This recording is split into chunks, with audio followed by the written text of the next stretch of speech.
افسوسناک واقعہ پیش آیا. اتنا بڑی مسجد، مدینہ مسجد طارق روڈ کے اوپر، میں تو سمجھ رہا تھا 25-30 سال، ایسے اندازہ لگایا تھا، پتہ چلا کہ 40 سال سے قائم. اور پورے طارق روڈ کے اوپر اول سے آخر تک کوئی اور مسجد نہیں، اور پارک برابر میں پیچھے پڑا ہوا ہے. اس کے بارے میں حکم دے دیا، ڈھا دو اس کو، پارک بناؤ اس کو. خدا کا خوف کرنا چاہیے. لوگ اس سلسلے میں بڑی غلط فہمی میں مبتلا ہیں. ایک بات میں آپ کو واضح کر دیتا ہوں کہ لوگ کہتے ہیں بھئی اگر غیر قانونی طور پر جگہ پر بنائی گئی ہے مسجد تو وہ مسجد نہیں ہوتی. یہ صحیح بات ہے، لیکن اس کا مطلب یہ ہے کہ ایک تو اگر کسی کی زمین پر جہاں جائز قبضہ کر کے مسجد بنائی جائے گی وہ بالکل ناجائز ہے، حرام ہے وہ. اسی طرح اگر کسی سرکاری جگہ پر بنائی جائے گی تو بھی اصل بات یہ ہے کہ نہیں بنانی چاہیے. لیکن صورتحال یہ ہے کہ ایک اسلامی ریاست میں حکومت کا فرض ہے کہ وہ ضرورت کے مواقع پر مسجدیں بنائے. اس کا کام ہے یہ. الذین ان مکناہم فی الارض اقاموا الصلاۃ.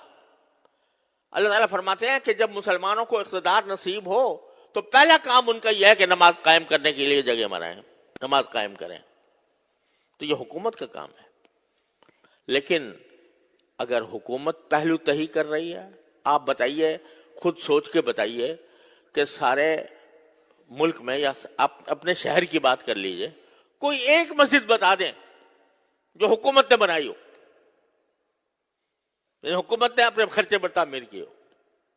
مندر تعمیر کر لیا، وہاں گردوارہ تعمیر کر لیا سکھوں کے لیے، لیکن کسی مسجد، کوئی مسجد تعمیر کی ہو اپنے خرچ پر، کم از کم میرے علم میں نہیں.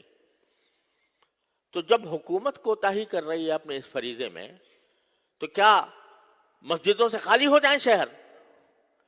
اس صورت میں اگر مسلمان کسی ایسی جگہ پر جو کسی کی ملکیت نہیں ہے، سرکاری ہی صحیح، وہاں پر اگر وہ مسجد تعمیر کرتے ہیں، یہ ان کا فریضہ ہے. اگر حکومت نہیں کر رہی تو مسلمانوں کا فریضہ ہے کہ مسجدیں بنائیں. اب اس جگہ کہیں دور دور تک پورے شہر، پورے اس میں مسجد نہیں تھی، اور پھر بھی ایسا نہیں ہے کہ ویسے ہی قبضہ کر کے راتوں رات مسجد تعمیر کر دی گئی ہو.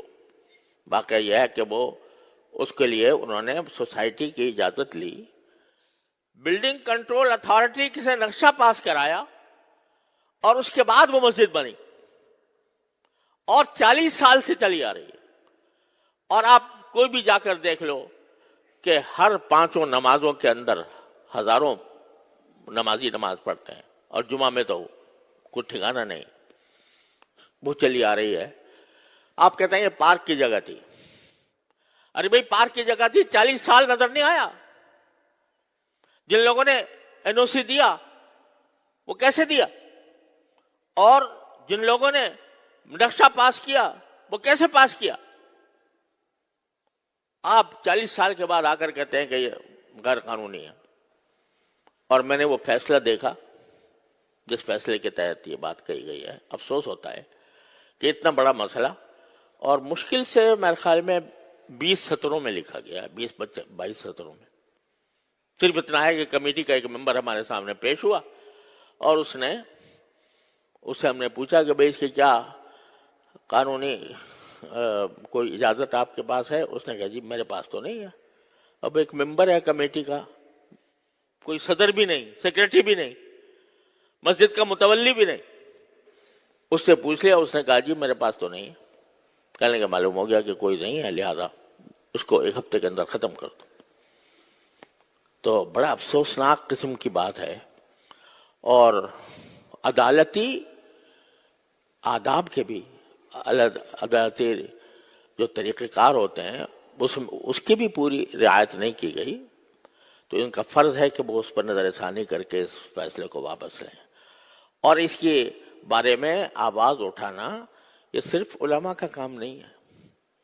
ہر بات میں یہی بولیں بھئی مسلمان بھی تو ہیں، وہ ہر مسلمان کے ذمہ ہے کہ وہ اس بارے میں قانون کے دائرے میں رہ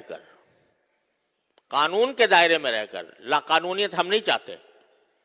ہم نے کبھی بھی لا قانونیت کی ترغیب نہیں دی، لیکن قانون کے دائرے میں رہتے ہوئے اس کے خلاف آواز بھی اٹھائیں، اور جو عدالتی طریقہ کار ہے نظر ثانی کا، وہ نظر ثانی کا طریقہ اختیار کریں. تو یہ ہر مسلمان کا فرض ہے. تو یہ نہ سمجھا کریں کہ جب بھی کوئی برائی ہوگی تو بس مولوی ہی بولے گا اور باقی کسی کی ذمہ داری نہیں ہے. ہر فرد کی ذمہ داری ہے. اور اگر یہ سلسلہ چل نکلا مساجد کو گرانے کا تو پتہ نہیں کہاں جا کر اس کی انتہا پہنچے گی.